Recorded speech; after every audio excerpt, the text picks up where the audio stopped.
The corporate fascist and the cultural Marxist, having similar totalitarian goals, often work together to destroy free market capitalism and the republic the founders built. And this is the idea. Get the public focused on the left-right cockfight so they fail to realize that both the Democrats and the Republicans are serving other masters.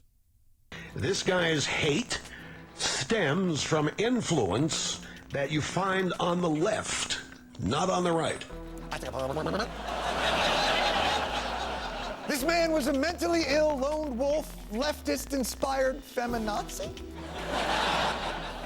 I would strongly argue that the true political spectrum is nothing that is generally perceived, because of course you have this crazy system where the very left wing is communism and the very right wing is fascism. But those two things are virtually the same. There's a tyranny of corporations and there's a tyranny of the state.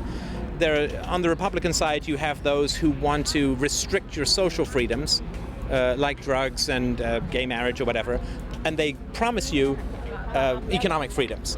But when they get into power, all they do is they restrict your political freedoms, your social freedoms, without enhancing your economic freedoms. On the Democrat side, they say, well, maybe we'll legalize marijuana, we're for gay marriage and stuff, so they're more for your social freedoms, but they're going to tax you to the hilt in order to pay for their various programs.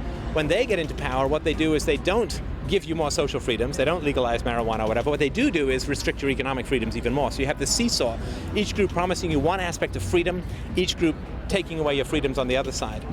Another fallacy that Americans have is that we have this dichotomy in the United States with the Republicans versus the Democrats. That's not a dichotomy.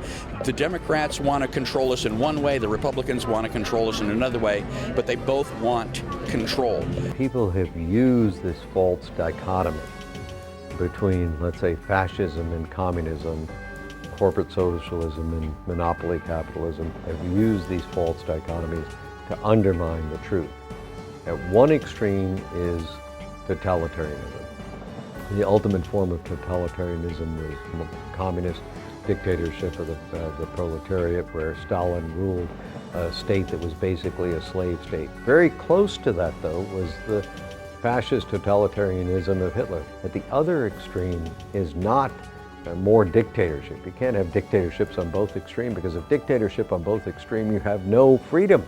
The freedom has to be at one extreme, and it goes from freedom to a lack of freedom. Dictatorship is at one end of the scale, and freedom is at the other end of the scale.